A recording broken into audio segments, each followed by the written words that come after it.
Dank times, Danker thoughts, sweet vibes and taking it sleazy.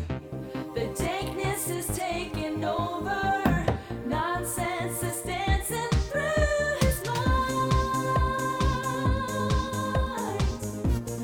Oh, the dankness is taking over. Dank times, Danker thoughts with Angelo Grosso. Hey everybody, welcome to Dank Times Danker Thoughts with me, Angelo Grosso. This is episode 67. Jesus. I honestly didn't think I'd make it this far, and sometimes I wonder, should I've? How's everybody doing? I hope y'all are good. We finally got some rain today. Thank you, Christ. Although it started to rain as I was putting my compost out, because that's procrastinating, baby. Waiting literally to the last second. And as you're putting the compost down, it's raining, you're soaked, but you got 3 more bags to do, and I got them done. Because your boy takes care of his yard. I don't love many things in this life, but what I do love is gardening. And so each and every plant out there I care for. I like all those plants more than the mass majority of people. Not anyone who's listening to this, of course. If you're listening to my podcast, I like you more than the plants. But don't push it. Don't push your luck. And so I'm looking forward to the rain because God knows we've needed it. Let's see what to recap everybody on. My birthday kind of sucked due to my parents mostly. I had a lot of friends and family reach out to me through various ways of wishing me happy birthday, and it was great. I talked about how I really don't care about my birthdays, and I think that's my right. That's my choice. You know, my body, my choice.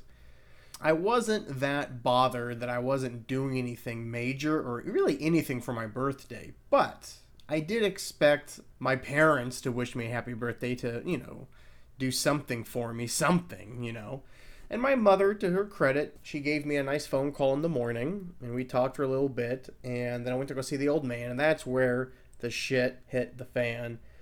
He was on one. I don't know what was happening, but his misanthropic states have been going up, up, up, up, up, and he's turning into a real miserable son of a bitch on most days. Some days he's fine, but it's the days where he's tired or he didn't sleep well, he pushed himself physically too hard, or he's just out of it, or whatever. Like, if, everything has to be aligned just right for him not to be a total douche sometimes. So I was there on my birthday, busting my ass, working in the yard, putting a bed together. I think I drove him to Lowe's even. So I was doing a lot of shit. Oh yeah, I put a bunch of compost out in his yard and stuff. So, I was pretty sweaty and getting pretty tired, and he just kept badgering and complaining and bitching and bossing me around. So finally, after about 3 hours of this, I looked at him and I said, hey, you gotta cool it. It's my birthday. I'm here on my birthday doing all of this for you, and I'm not really getting anything out of it. So can you just cool it? And he exploded. Oh, who the fuck cares about birthdays? Fuck birthdays. They're just another day. Who the fuck cares? Who the fuck cares about your birthday? And then, oh, you're just too sensitive. And then he started attacking me, calling me sensitive. And then he brought up my mom, and that's when I lost it on him. Telling him, hey. I can say fuck my birthday. You can't say fuck my birthday. And you're my father. Who the fuck, He backtracked later and he attempted to apologize in his own way, but he didn't quite get there later in the evening. So, but again, I understand. He is a 74-year-old man. He's never going to change his ways. But good God, getting yelled at by your father, cussed out on your birthday, and insulting your birthday and you. It was insanity. I should have just got up and left, but like I said, he's a mid-70s white privileged man who's never really had to fight for much that wasn't by his own doing. So I can forgive him. I can try to be the bigger man on this. So I finished all I had to do with him. Once he took a shower and ate and everything, he cooled off immediately. And later in the evening, he did apologize a little bit. But like I said, he just couldn't quite nail the apology to even a satisfactory level. But like I said, at that point on my birthday, I was ready to get the fuck out. So I thanked him for dinner, which was good. We had an amazing dinner. He made chili rellenos. I guess that was my birthday present from him. It was an amazing food.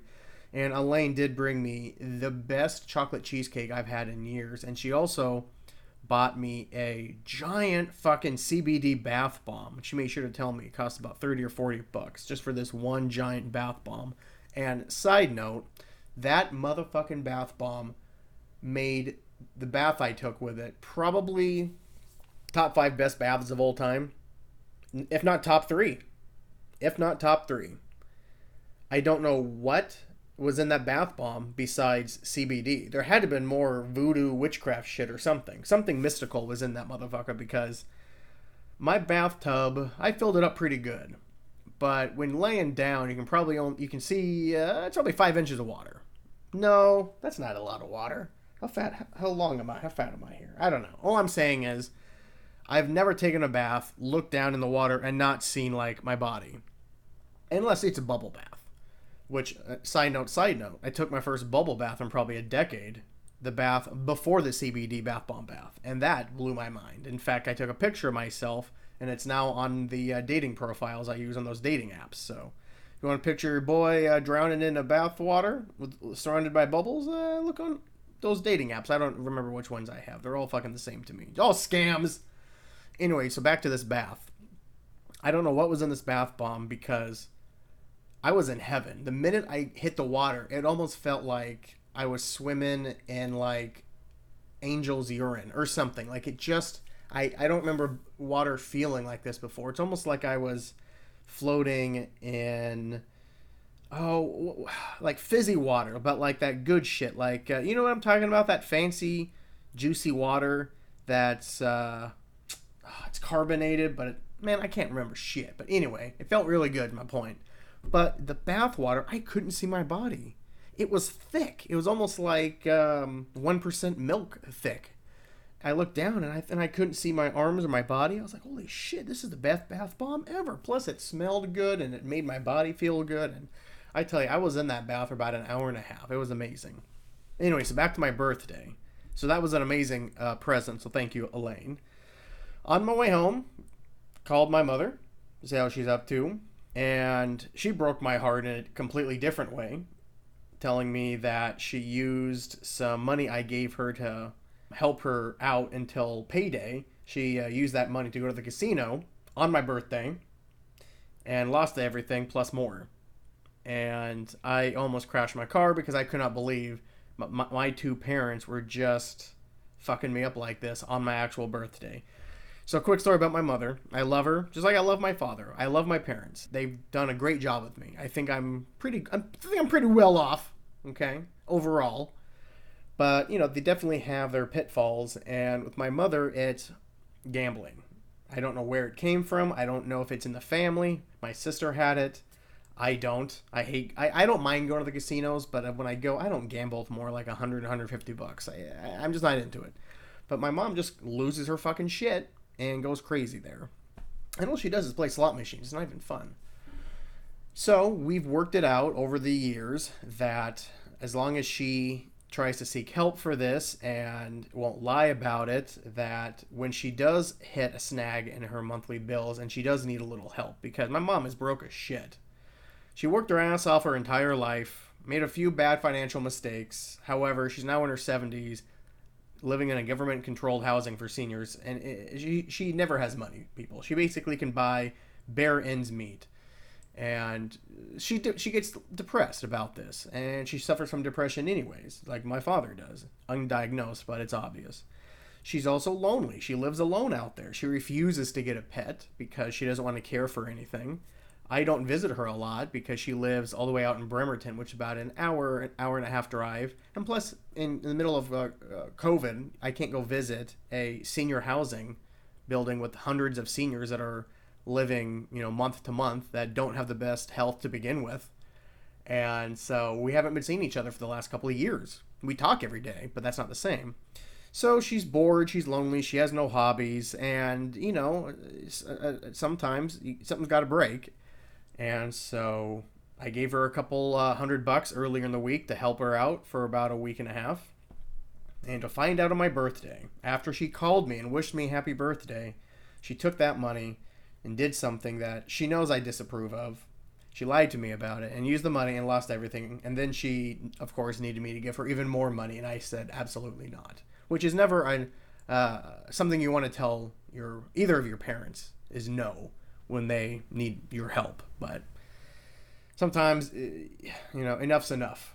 Now, I have since addressed this with my mother, and I won't go into that because that's private. But anyway, so I kind of had a shit birthday in terms of my parents. But besides that, I felt incredible warmth and love from so many people. So I think it balanced out. I can't complain.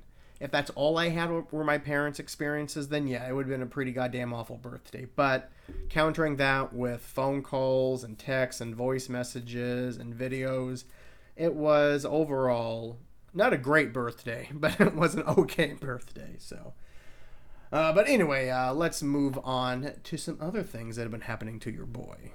I had a video date scheduled with a girl I met on a dating app a couple weeks ago.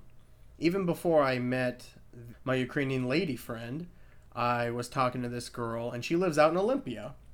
But the responses weren't as quick as others were. So the build up to us wanting to possibly meet took a little bit longer.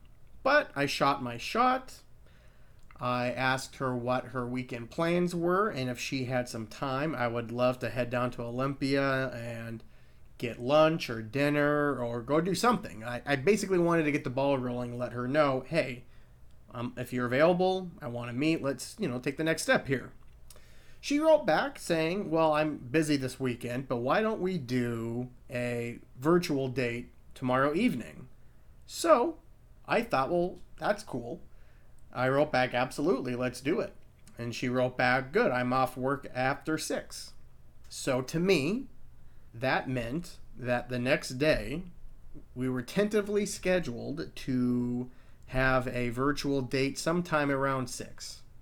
I don't think I'm crazy here. Woke up that day, did not have a message from her, but that's normal. Some girls like to text you good morning, some girls don't. Went on with my day, didn't hear from her, so I texted her about 2:30, asking her how her day's going. And by 6:30, still nothing. I haven't heard from her at all. But she did say she got off work after 6. And it's only 6:30. And I thought she worked from home, but maybe I was wrong.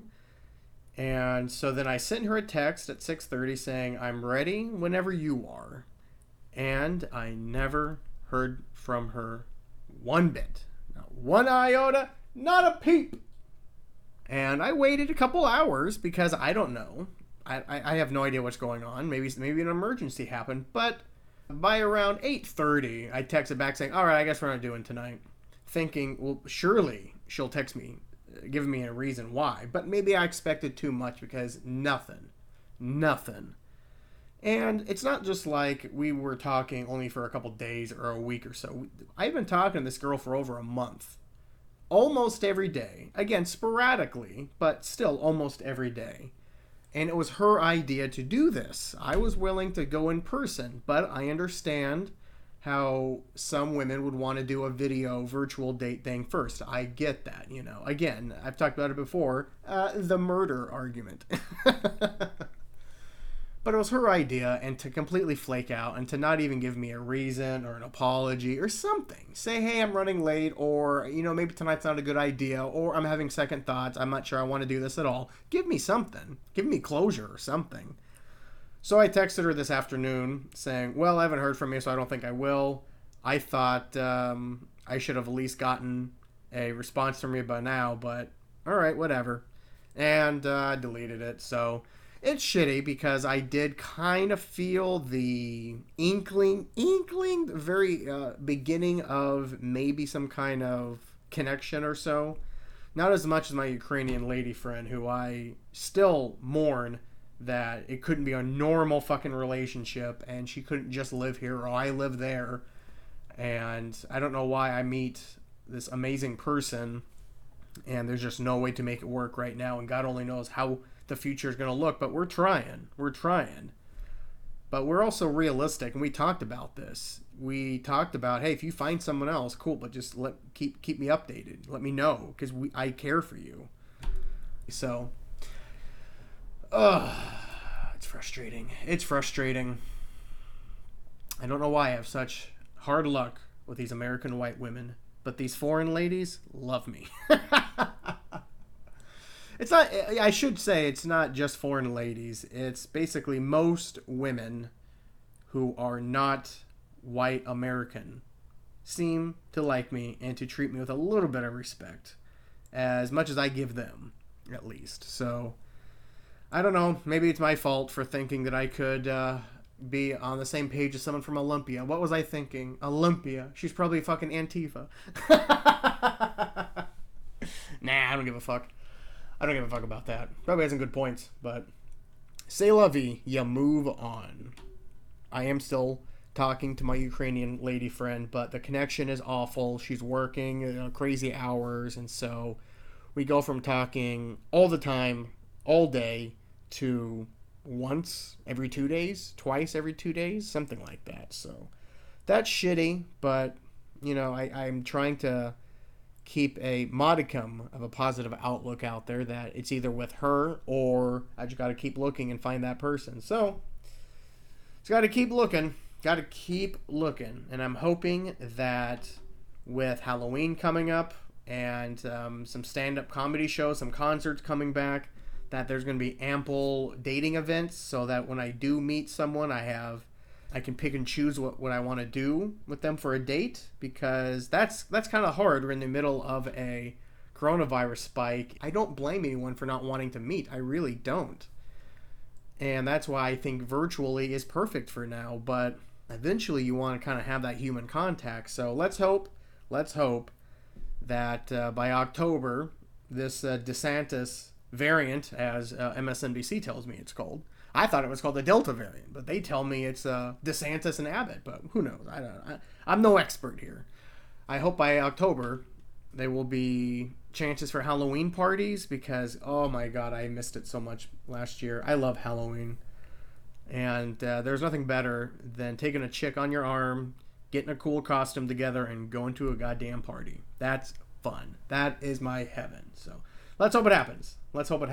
But let's move on to sports. Can you believe these fucking Seattle Mariners? I mean, they're still in it. They are still in it. I cannot believe it. In fact, they are very in it. Last I checked, let me pull up the most updated standings here. So currently, we are 11 games over 500. I do not remember the last time we were 11 games over 500 in late August. I think the last time must have been, was it 2018, 2017? When Felix was still very good, but he was starting to go off the cliff there. And I believe that we went up until the second to last day into the season. We were this close to making the playoffs, but we needed to win and we needed another team to lose. We won. We did our job, but then the team we needed to lose, they actually won, so we didn't make the playoffs. I don't remember what year that was, but Felix Hernandez pitched that most important game, and he didn't pitch great, but we got the win nonetheless. But, that was October or September baseball. So we're not that far off. I think we only have about 30-something games left, if not less. But here we go. So we're 11 games over 500, 2.5 games out of the wild card. So we just swept Oakland, and they are right above us in the standings. So we are only 1 game behind Oakland, and we are now, like I said, 2.5 out of that last wild card spot, currently being held by Boston. And the American League East is a fucking gauntlet this year, unless you're Baltimore. Then you're just everyone's punching bag. But Tampa Bay has 79 wins. New York's got 74 and Boston has 72. That's incredible. And then Toronto's got 66, which, by the way, if you would have told me August 26th, Seattle would have a better record than Toronto, I would have said, "Oh, I'll bet my house on that." Are you crazy? Toronto's going to win the fucking East. Like, I truly believed in two teams this year that were going to surprise. Toronto and San Diego.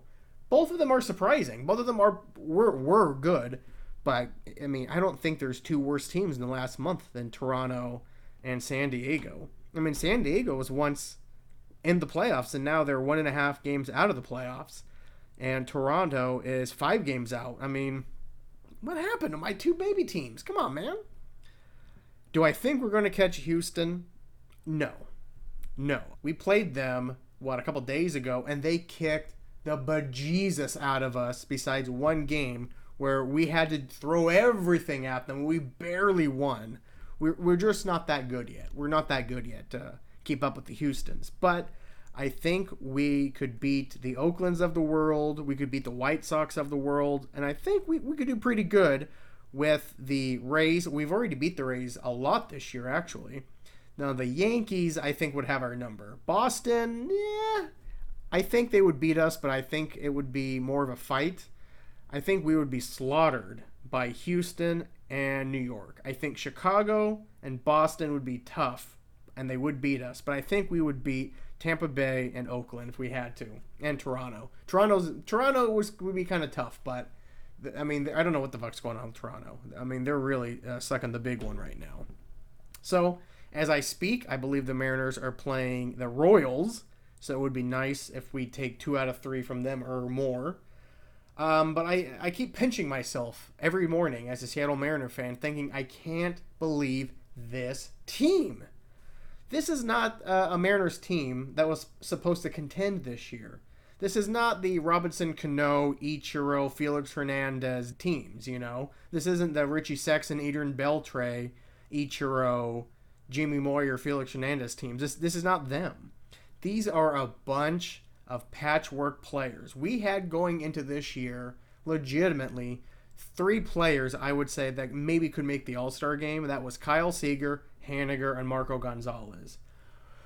Well, none of those 3 made the All-Star team. The only one that did is Kikuchi, and he's been arguably our worst pitcher in the last month, followed up by that young prospect Gilbert, which I can forgive. But Kikuchi, come on, man. I was just singing your praises a couple weeks ago, and now I don't remember the last time you had a good start, especially since the All-Star break.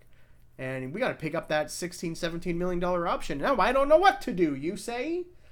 But the players that are keeping this team alive are players that I thought would need adjustment this year. You know, I didn't expect Ty France to be a fucking revelation like this. He looks like one of the best hitters in baseball. And Haniger's been pretty good. He's been striking out a lot, but overall, I'm loving what Haniger's doing. Same thing with Seager. I love the old man, even though I don't think he can hit 220 anymore, but he's Mr. Clutch.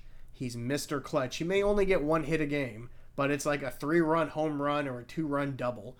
J.P. Crawford, I expected decent things from him, and he was extremely hot, and then he cooled off, and now he's actually coming back, so he looks really good. And Kelenic looks like he's painfully slowly figuring it out. Colorale's figuring it out slowly, but not as slow as Kelenic, I would say. But when you watch the two, you can just see that Kelenic has the highest fucking ceiling on the team. Who else am I missing? Kyle Lewis supposedly is coming back soon. That'd be nice. Fraley's hit and miss, his unvaccinated ass. And then Bauer comes through the clutch every now and then. Torrens comes through every now and then. I mean, we're just a bunch of nobodies on this team, really. And the bullpen has been lights out when they're not facing Houston or the Yankees, you know, tough teams. And our starting rotation has been much better than anticipated. Do I expect the Seattle Mariners to make the playoffs? Well, you have to remember I am a Seattle Mariners fan. So I don't expect good things to ever happen to me. But the way that we're playing, and the way that we're staying healthy, and the way that Oakland, Toronto, and Boston are just playing like garbage right now, conceivably, yes, I think we can sneak in. But there's still so much time left. I need to see where we are in maybe 2.5 weeks, 3 weeks. I need to see, are we 2 games out? Because once you get into 20 games left, 15 games left, if you're behind more than 3 games out of the wild card, you're done. The odds that you're going to catch up are 99 to 1. I just made those odds up, but that sounds pretty accurate to me. But if we catch Oakland and we're second in the American League West and Oakland continues to drop, or we have, maybe a 2-game lead, yeah, I think it's time to dream big. Right now, I am pleasantly optimistic, but I'm also a realist. This team is playing way above their pay grade, They're not supposed to be doing this. All analytics tell you that this team should probably be 10 to 15 games under where they currently are, but they're not. They're 11 games above 500. Amazing. We weren't supposed to be this good until next year or 2023.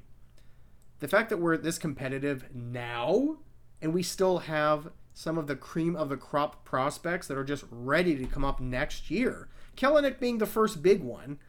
But hey, we got some pitching phenoms down there that even if they don't reach that high prospect level that they are, like, oh, they're going to be top of the line ace, the next Randy Johnson, the next Pedro Martinez. No. I just need prospects to be a number 3 pitcher. I'm not expecting a phenom number 1 prospect pitcher that turns out to be the next Nolan Ryan. No. I'm not looking for the next Clayton Kershaw. That would be nice. It would be nice to have a Zach Greinke in the Mariners rotation, but I'll take a bunch of 2s and 3s. I will.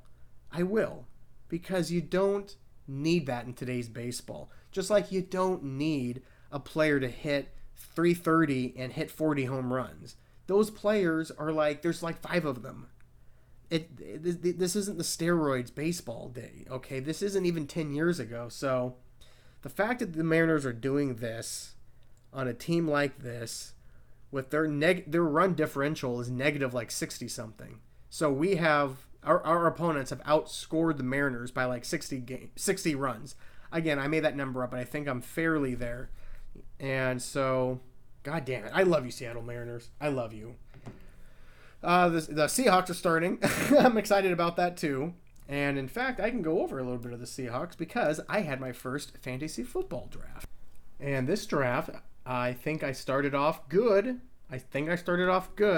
But then I started to fuck up. And after the entire draft was over, I gotta say, I should make the playoffs in this league, but I'm not expecting to win it. And that's not how I usually feel going into fantasy football. And let me tell you why. I think I drafted decent, but not great. So this was a snake draft.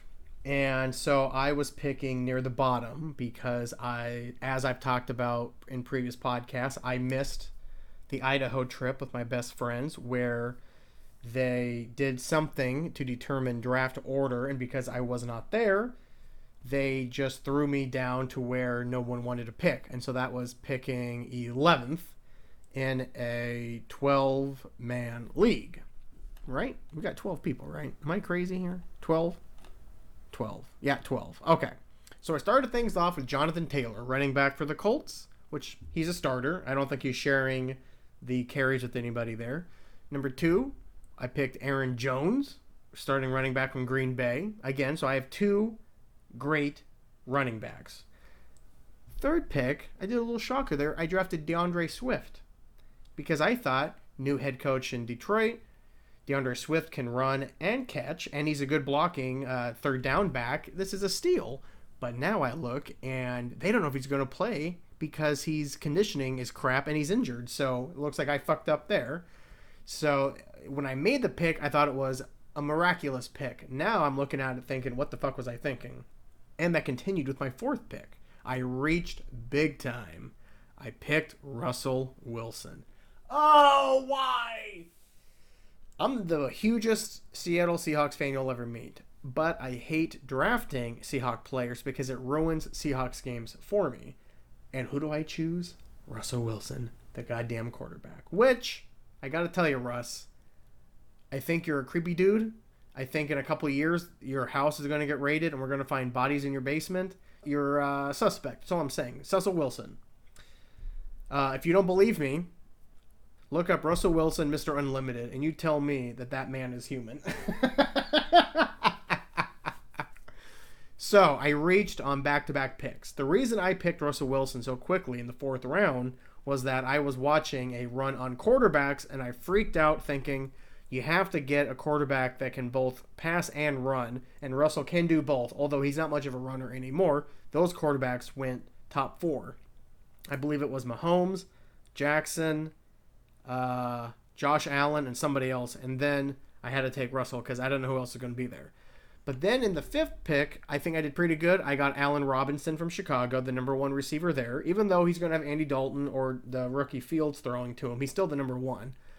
In my 6th pick, I got Cortland Sutton from Denver, another number 1, unless Jerry Jeudy overtakes him. But that Denver offense should be pretty good because they got Bridgewater, who's a capable quarterback.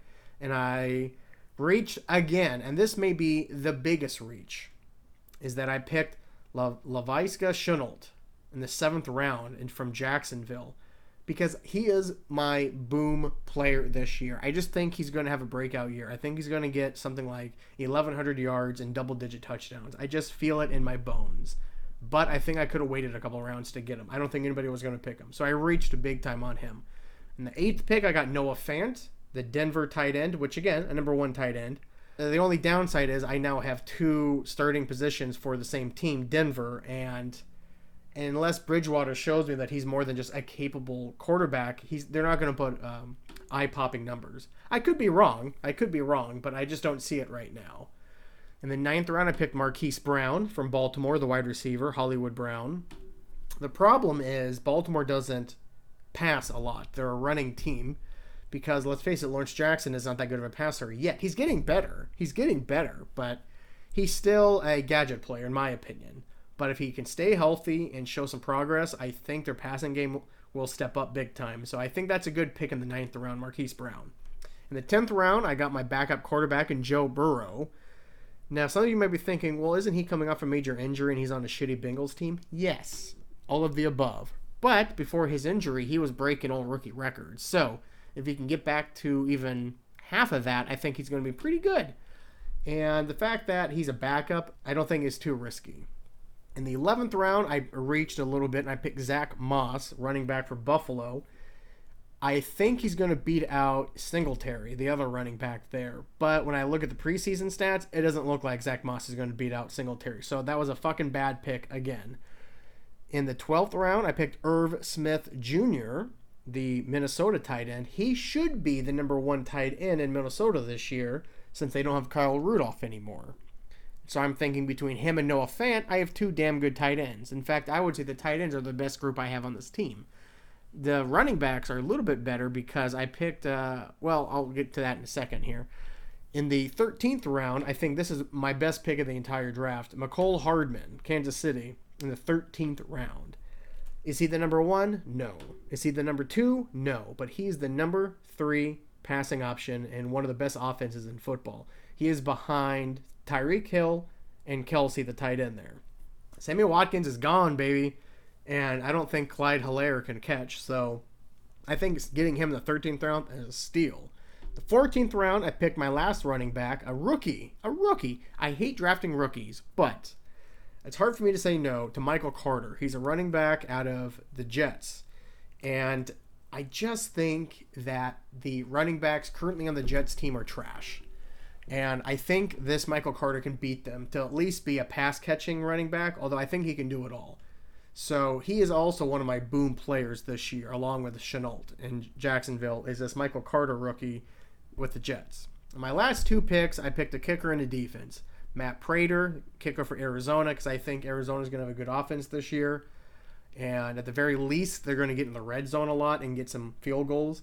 And with my defense, I picked Minnesota because I don't know if they're supposed to have a good defense or not, but when I think good defenses, Minnesota is usually like in the top 5, top 7 every year.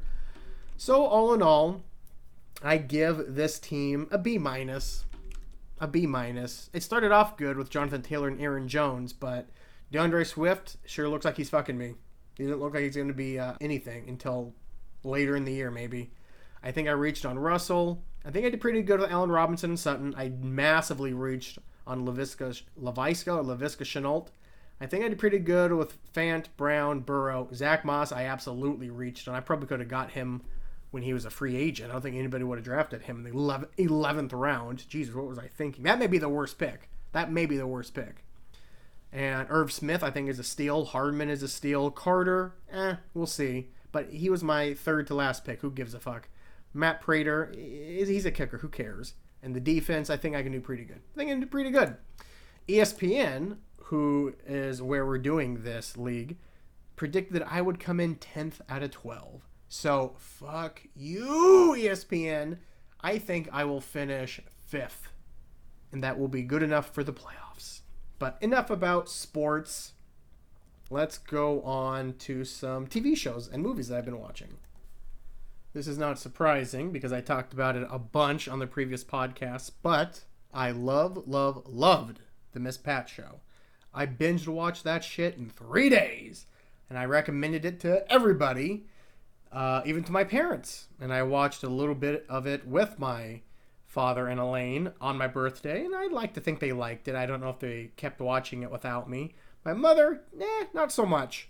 But I told them the same thing I tell everybody. The first episode is pretty good. The second episode, in my opinion, not so good. But the third episode is great.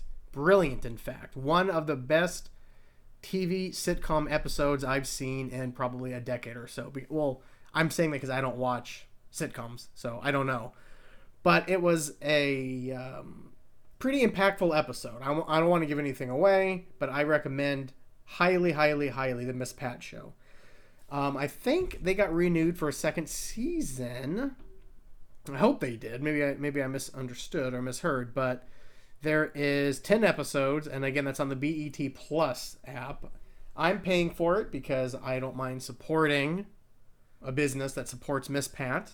Her story is heart-wrenching, but also hilarious. And she got the final say on this show, and it really shows. When you have something written by someone trying to tell their story, if Hollywood can just stay the fuck out and let them do what they're getting paid to do, those shows tend to be the ones that stand out. Roseanne, I can think of, All in the Family, Sanford and Son. What's the latest one that everyone loves? This Is Us. I don't think Hollywood fucked with that one a lot. So she made this for Hulu.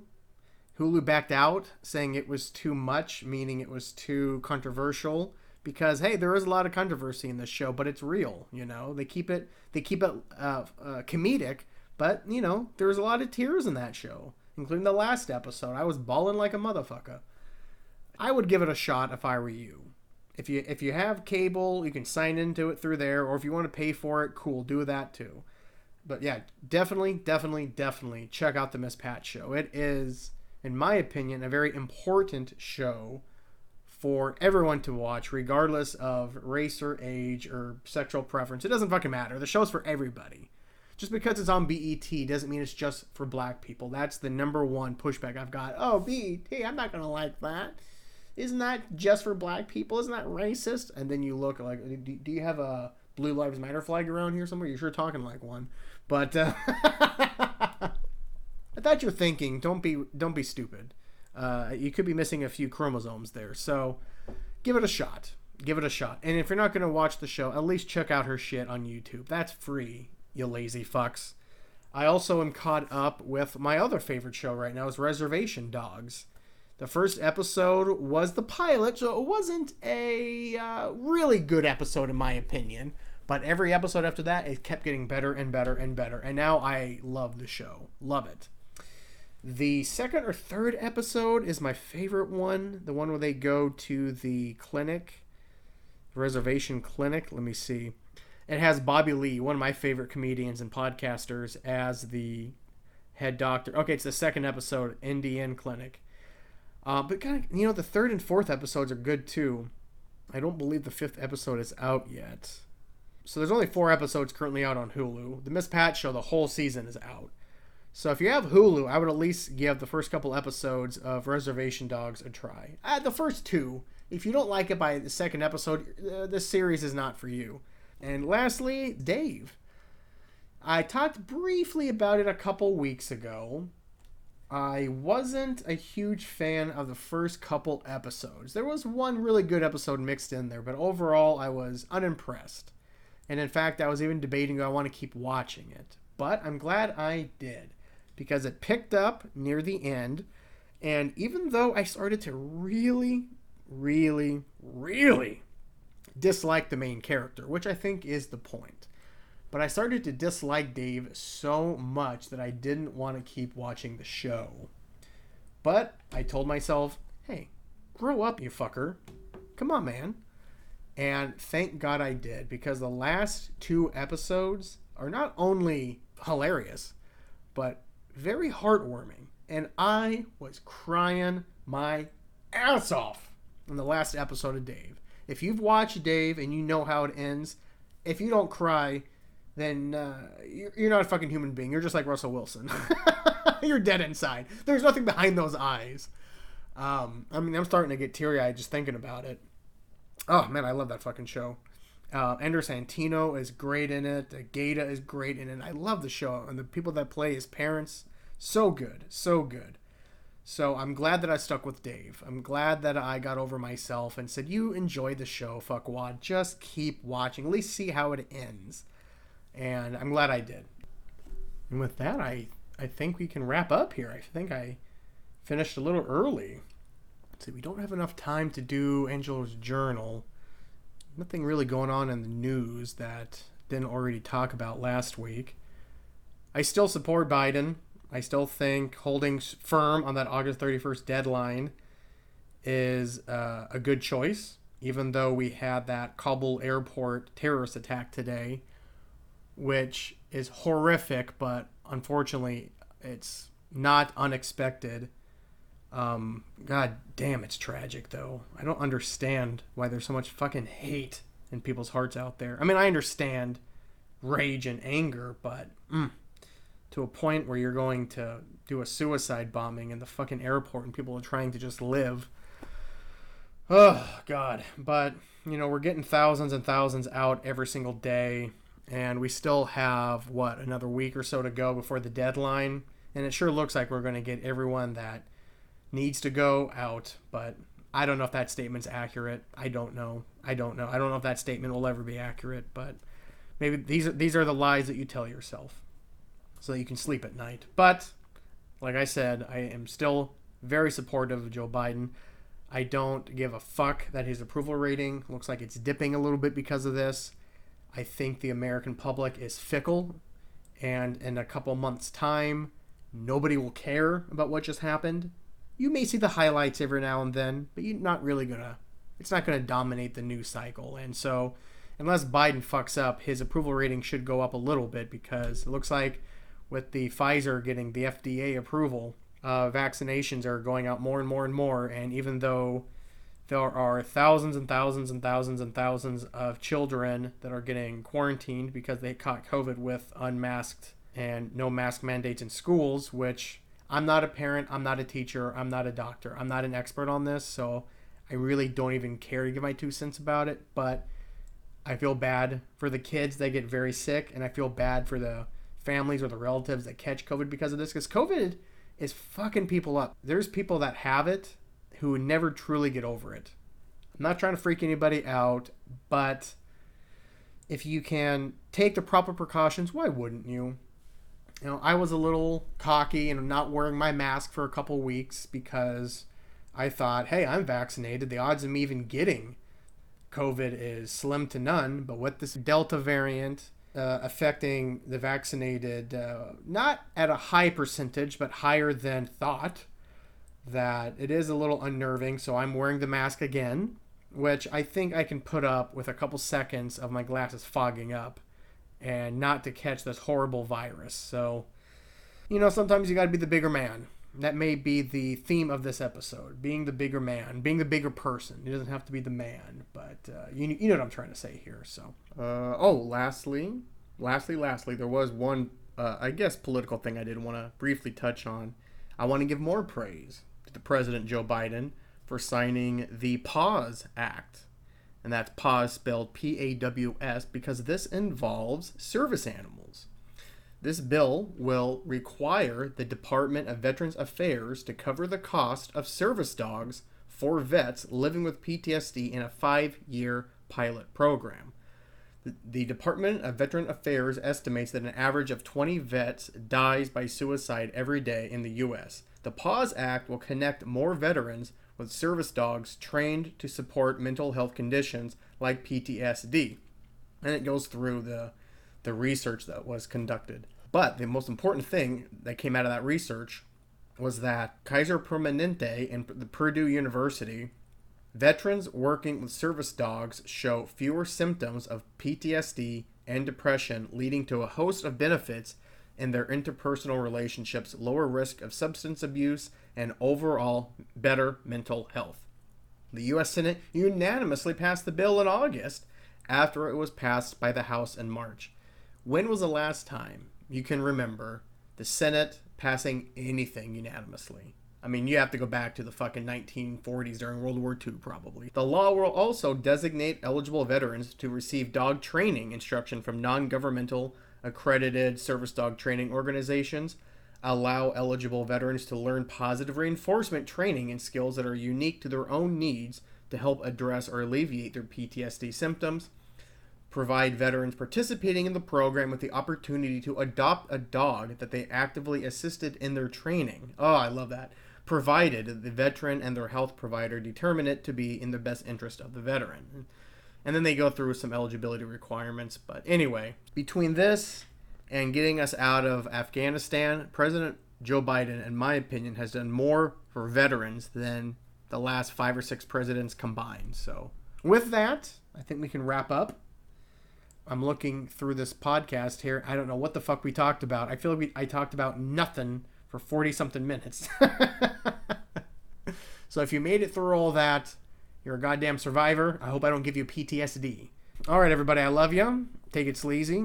Don't do anything I wouldn't do. Treat others as you want to be treated and all that other kitschy shit. And I'll see you guys around the bend.